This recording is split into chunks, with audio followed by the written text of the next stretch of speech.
So today we're looking at the Sinclair.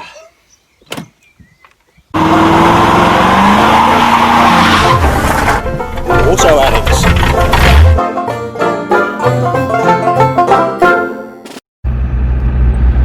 So another lockdown day, and I'm off to my garage. Today we're going to be looking at the Sinclair. It's had an issue with its pod for quite a while, the display unit in the top, where it only has the very extreme LED on from each end, the far left and the far right LED, and it doesn't do anything else. So need to look into that. Couple that with the fact it hasn't actually been used for God knows how long now. I think it's about time. We've got some air in the tyres. Took it out for a ride, albeit not far, because I'm fat, I'm unfit, and we're in COVID-19 lockdown. So I'll see you when I get to the garage.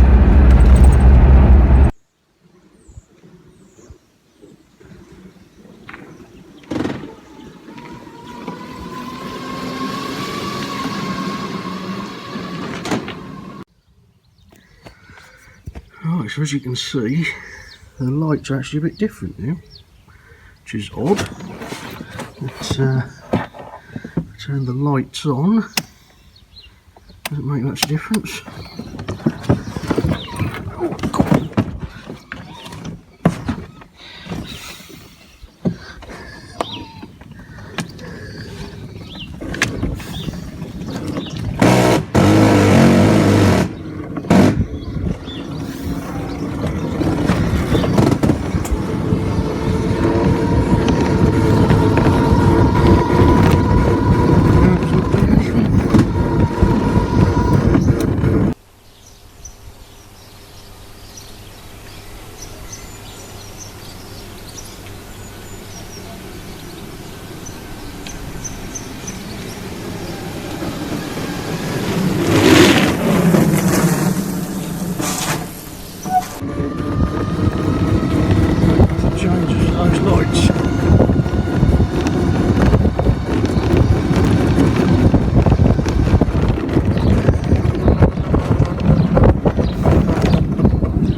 So, first things first, see if there's a dodgy connection on the back of this.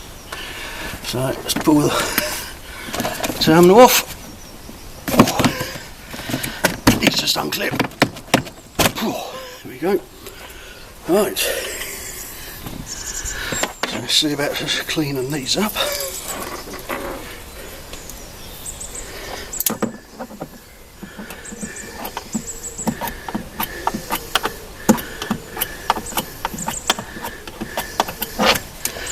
Sorry, I'm down at my garage, so I'm limited to the tools I've got available.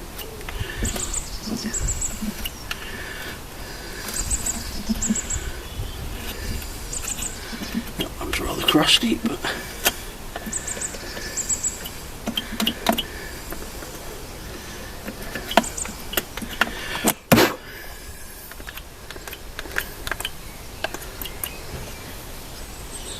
check for dry joints.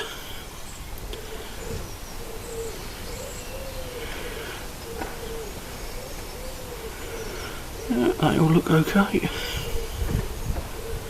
With the dry joints you get the telltale circle of sort of almost broken solder around the pin.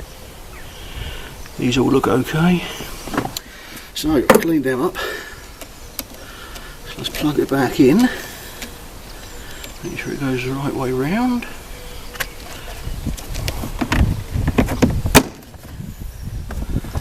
And No, we still have the same thing, which is actually every single light on, apart from the two end ones. So apart from the far left and the far right one, every other light is on.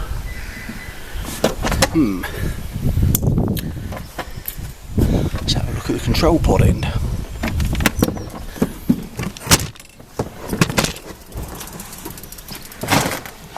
Now, that is in here.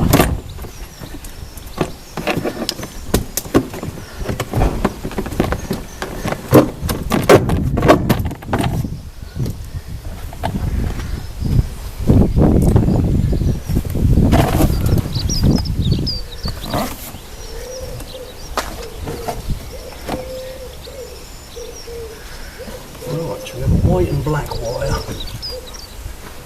Just appears to go to nothing. So let's investigate that further. So, here's our control box. And as I said, we have just a white and a black wire going to nothing.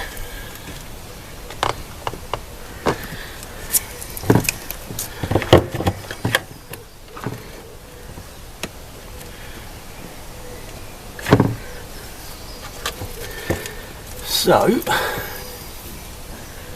that's the only obvious thing I can see. Oh, and we have a brown with a white stripe going to nothing.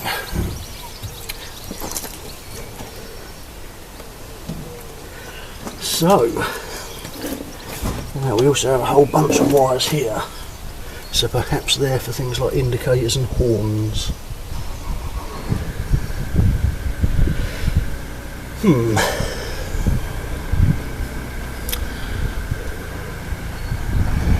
Well, it's a difficult one. I think what I'm going to have to do is go back home, do a bit of research as to what wire does what.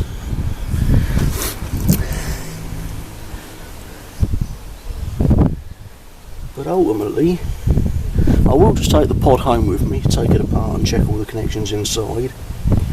This should be okay. I repaired this when I restored it. So I think I'll take the pod home and we'll go from there. So one job I did forget to do the other day was the oil in the swivel joints. So it's quite easy to do. Remove that. There's the filler. It all drains out. See on that side there where it's drained out. Oh dear. So comes in these handy one-shot things, so it's the right amount. So just chop the top off there, stick it in there and chuck the whole lot in. What I have found, if you turn the wheel hard lock, then you stand a more chance of actually getting some oil in. When the wheels are straight ahead, you're actually just pouring it straight onto the swivel joint and it doesn't really kind of go in. So this way is much easier.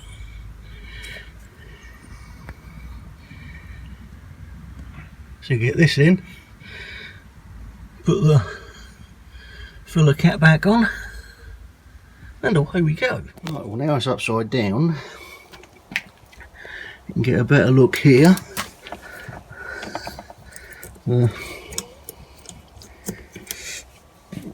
There's two methods there of being safe with the heat. You've got this thermistor that goes in there, and a sort of, if that fails, a bimetallic strip that goes there.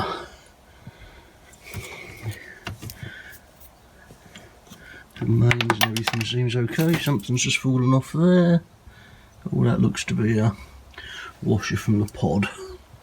Oh, it must have fallen through the hole there. So, but to get the control box off, first of all, undo these screws and get it all unplugged. Alright, so with the cover off, you can see how it all wires in. Not too much. You've got the main power cables there screwed in. A couple of ones plugged in there, which I think are for the thermistor and the bimetallic strip. And a couple of plugs. So I'll take a quick picture of those just so make sure I remember how they all go back together. Get it unplugged and unbolted.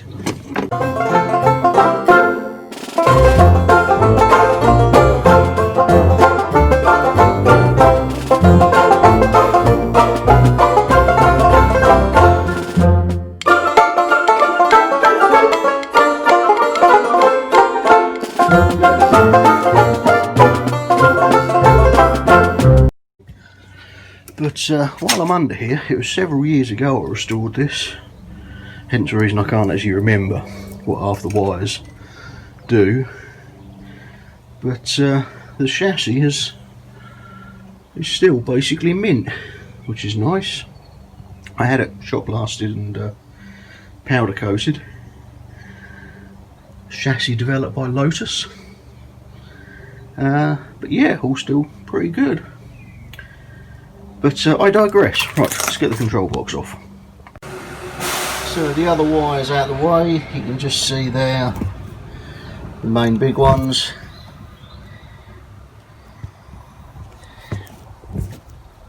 Hopefully 7mm nuts on the inside ones, 8mm nuts on the outside ones.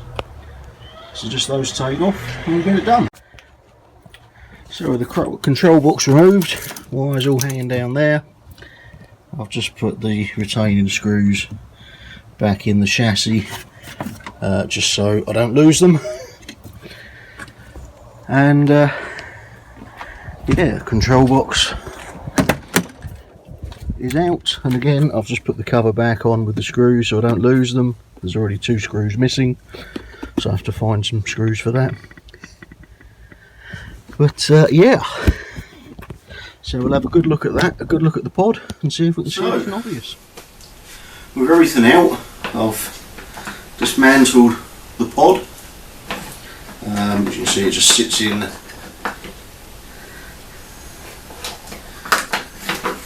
like so, with that on top. 2 screws, this pops off, 4 screws, that comes out.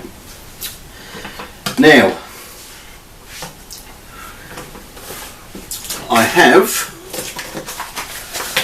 a manual for the C5, which I downloaded off the C5 website. I'll put a link in the description. And in there, it does have schematic diagrams for both this and the pod, as well as actually a diagram for the ULA chip.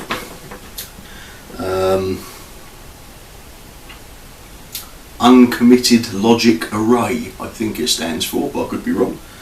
But anyway, it's that. Now they are no longer available.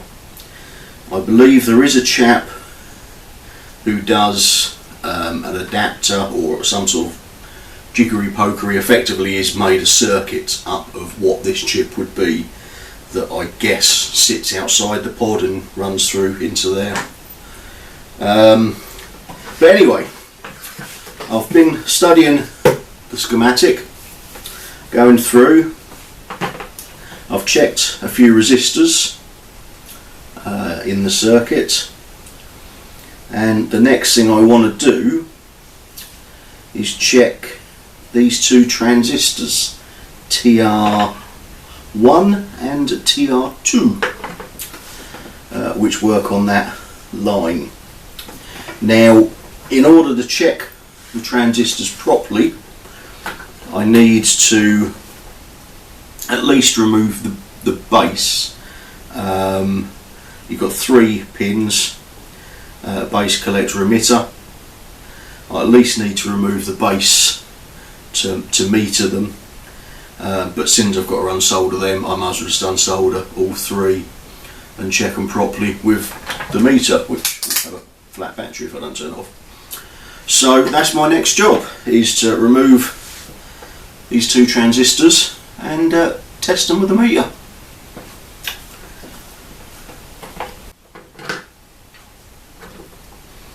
So we will just move that there. My soldering iron has been heating up, and we have some flux. I personally don't like the pump suckers. Back in the days when I did sort of electronics like this for a living 20 years ago, the amount of times I've seen tracks lifted off boards using those suckers, so I much prefer the desoldering braid. So let's get on with that.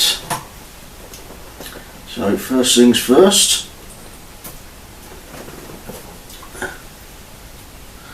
may seem a bit odd putting some solder on to use desoldering braid, but trust me, it does help. So anyway,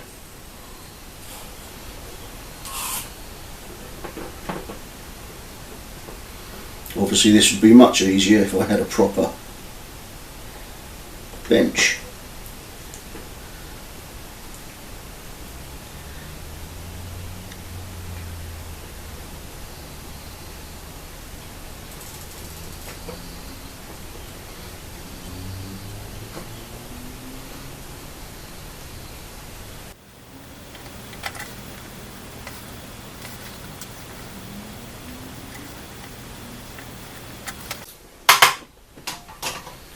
Right, so that is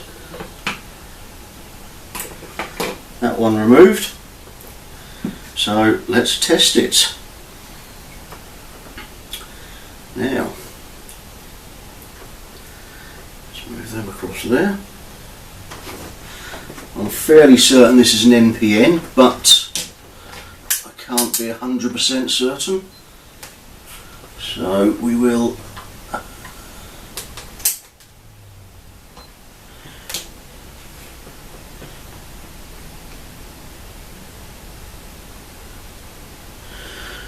must be a PNP. Sorry, no, NPN. Sorry, what am I on about? 652.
Right, this is the same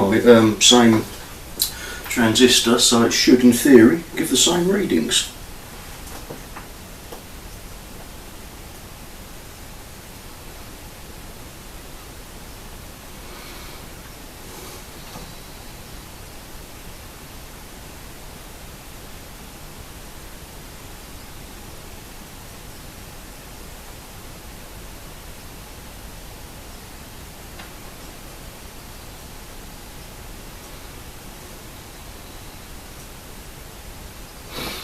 And as near as makes no difference, it does.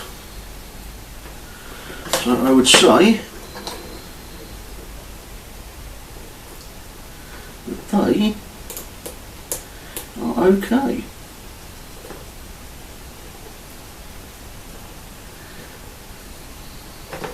Got a pig to get back in.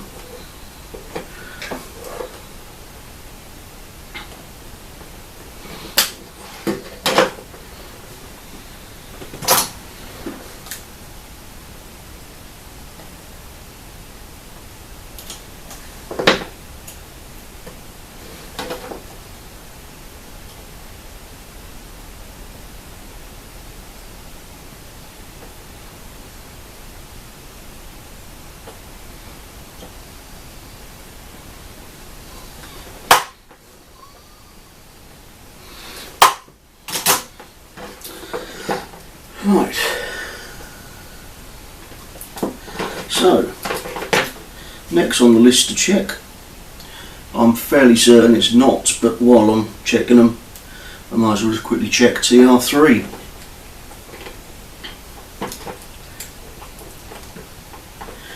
There's those three there, and that appears to be okay.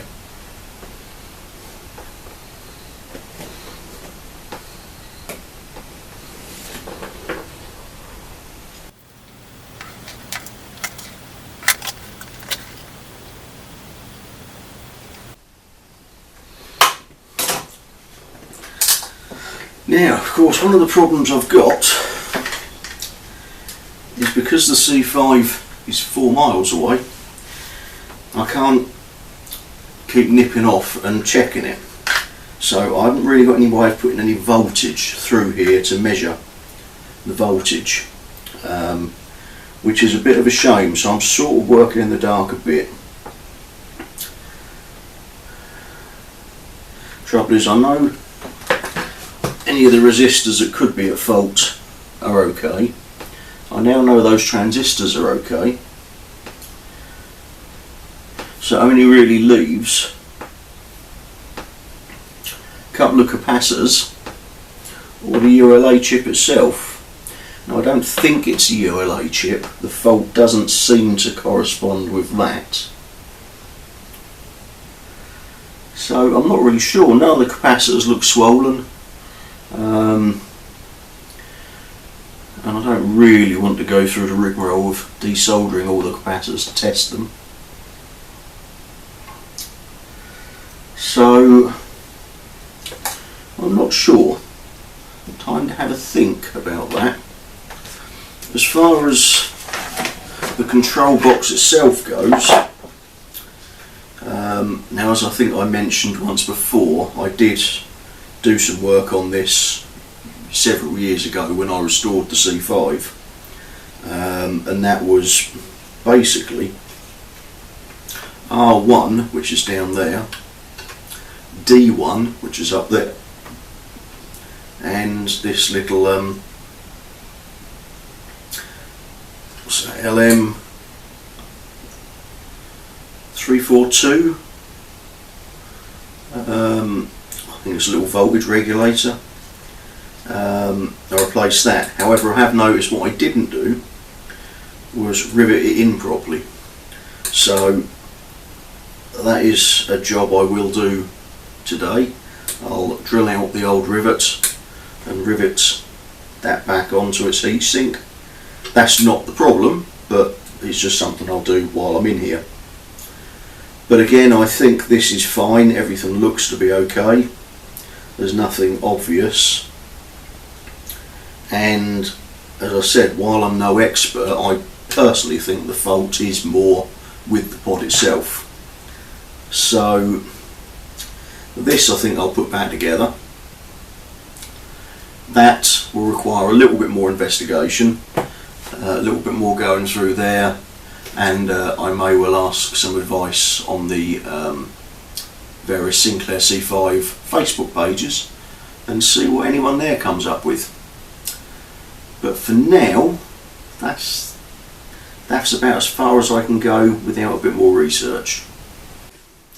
Right, so with a little bit more research, I've found two things so far. First thing is this little bugger. little electrolytic capacitor should be 100 microfarads. Now, when I test it, and to be fair, this multimeter is not the best, it's getting on a bit, but on the microfarad setting, obviously that's the negative, so clip the negative on, positive, and I'm getting 0.04 microfarads, which is a long way off 100 microfarads. So I think there's a good chance that little guy is knackered. The other thing I've found is these LEDs look like they've been made up of an LED soldered onto a pin to make them longer. Now, I don't know if this was already like it or whether it's just where I've been bugging about, but this end one is snapped on the joint, so I'll need to resolder that back together. Now that was one of the ones that wasn't working, along with that end. However, it's not entirely the problem, because all of these other ones were on and they shouldn't have been. So, but that little bugger looks like it's a problem. I will just check, that's C12, I will just check C11 as well, and yeah, we will go from there. But it looks like I'm going to be ordering some components, so let me just remove C11. Well, change of plan. It appears my meter is knackered. Checked the two electrolytic capacitors plus one of the ceramic capacitors, all read the same thing. So I dug that bad boy out of storage. 8 microfarad, exactly the same as all the others, reads 0.03 microfarads. Now I know that one's a good one, so, and I can't believe obviously all three of these are exactly the same, so I'm guessing that is knackered. Fortunately, the only other meter I've got here is a little small one I have in the car, which doesn't have those sort of things on it. So for now, I'm going to go with the capacitors are probably okay. I've resoldered the pin on that LED, albeit badly, but it's soldered up for now. Certainly enough for testing purposes. So I think what I'm going to do, just because I've been faffing about with it and that broken pin and whatever, I'm going to get the battery back on charge, so I've got a full, you know, good healthy battery. Back over to my lockup another day, put it all back together, see if it works, give the plug that goes in the back of this a real good clean up with some service oil, and see if it works. If it doesn't work, I've got two options really. I can keep bringing it back, faffing about with it, seeing if I find something, doing it, taking it back over to the garage 4 miles away, plugging it in, trying it, bringing it back, blah blah blah. So I think what I might do if it doesn't work, there are a couple of guys on the C5 scene that have got test rigs and stuff, you know, where they can just plug this in and try things on the test rig, which will obviously make life a lot easier. Prices of these parts are now so expensive that it's not worth, for the amount I might do of this, it's not worth me buying the stuff to make up a test rig.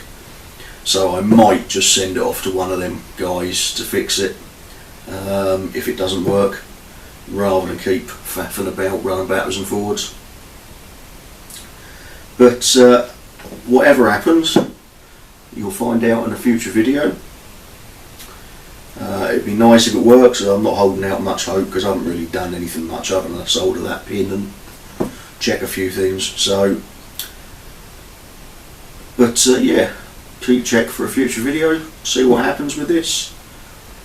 And yeah, I'll probably end the video here.